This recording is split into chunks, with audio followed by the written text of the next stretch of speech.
तबाही के निशान बाकी है, लेकिन इस बीच एक बहुत अच्छी राहत भरी खबर सूत्रों के हवाले से एबीपी न्यूज के हाथ लगी है। तपोवन के अंदर जिस सुरंग में रेस्क्यू ऑपरेशन चल रहा था, वहां एक स्कॉर्पियो, एक बोलेरो और एक जेसीबी है। माना जा रहा है कि इन गाड़ियों में लोग अंदर हो सकते हैं, जिंदा हो सकते हैं।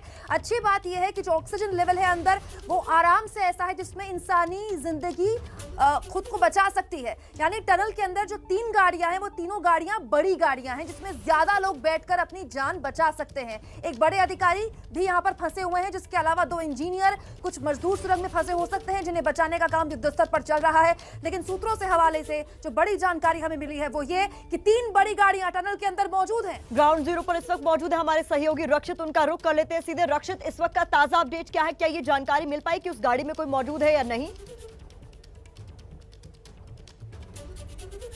बिल्कुल, देखिए, सब लोग यही उम्मीद जता रहे हैं कि जो एक वरिष्ठ अधिकारी हैं प्राइवेट कंपनी के, एजीएम लेवल के अधिकारी हैं, वो अंदर स्कॉर्पियो से गए थे। उसके अलावा जो 2 इंजीनियर्स हैं वो दूसरी गाड़ी से, बोलेरो से गए थे, और एक्सकवेशन का जो काम है वो जेसीबी से चल रहा था। तो ऐसे में लोग बाग इन गाड़ियों का सहारा लेकर वहाँ पर सेफ हो सकते हैं। इसके अलावा जो टनल का पूरा अंदर का स्ट्रक्चर है, उसमें एक 60 मीटर का एक ऐसा स्पेस बताया जा रहा है जो कि हाई ऑल्टीट्यूड पर है।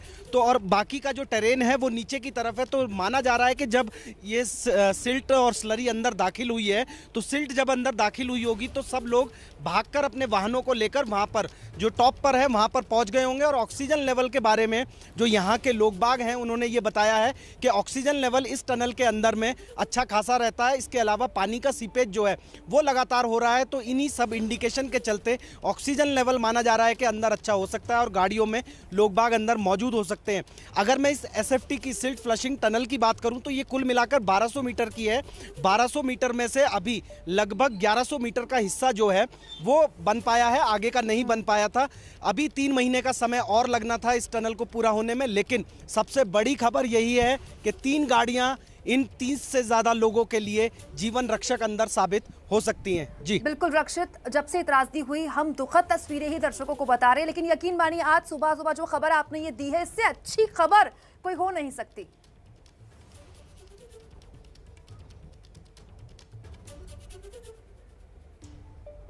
बिल्कुल अच्छी खबर है और यही है कि तैयारियां भी इसी लेवल पर की जा रही हैं। आप देख सकते हैं कि आईटीबीपी अपने कम्युनिकेशन नेटवर्क के साथ यहां पर तैयार है। इसके अलावा इंडियन आर्मी जो है वो लगातार डिप्लॉयड है। बीते 36 घंटों से नॉन स्टॉप जो ऑपरेशन है वो पूरा का पूरा चल रहा है। तो किसी भी तरह से किसी भी तरह का संवाद अंदर जो लोग फंसे हुए हैं उनसे हो पाए, यही सबकी कोशिश है और इसी तैयारियों में लगे हुए हैं। पूरी रात 2 बड़े एक्सकवेटर मशीन से जो सिल्ट अंदर जमा है उसको निकालने का काम लगातार जारी है। और अब उम्मीद कि वो 30 से ज्यादा जो अंदर जिंदगियां हैं वो जीवित बाहर आए, इसी उम्मीद पर सब लोग यहां पर लगे हुए हैं। जी रक्षित, आप पल पल का अपडेट हमारे दर्शकों को दे रहे हैं। आप ही की जुबान से जानना चाहेंगे, सुबह का जो अपडेट था, आपने कहा था कि 140 मीटर अंदर दाखिल हो चुकी है रेस्क्यू की टीम। अब कितना आगे और बढ़ चुकी है और वो जो टर्न है वो कितना दूर रह गया होगा, जो टर्न इनके लिए जीवन रक्षक साबित हो सकता है?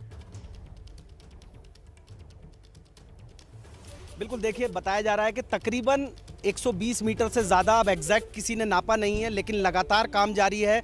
इंडियन आर्मी ने वहाँ पे मोर्चा संभाला हुआ है, आईटीबीपी के जवान हैं, एसडीआरएफ है, एनडीआरएफ है।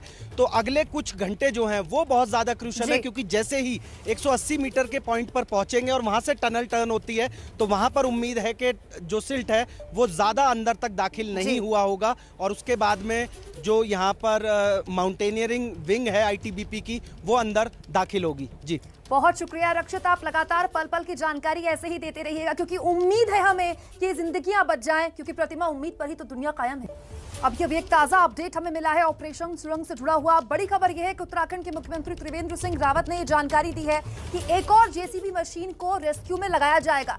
पहले ही वहां कई मशीनें मौजूद हैं, सुरंग की तरफ एक और जेसीबी मशीन भेजी जा रही है। बड़ी बात जो अभी हमारे सहयोगी रक्षित ने आपको बताई कि एक स्कॉर्पियो, एक बोलेरो, एक जेसीबी अंदर मौजूद है और मुमकिन है कि वहां 20 से 35 लोग फंसे हो सकते हैं अपनी जान बचाते हुए। तो मुख्यमंत्री का इस बीच ये कहना एक और उम्मीद पैदा करता है।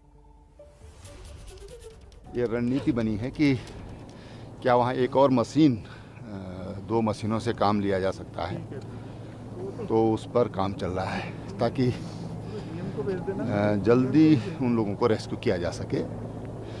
अभी तक जो 30-35 लोग जो संभावित अंदर टनल में फंसे हैं उन तक पहुंचने का प्रयास किया जा रहा है।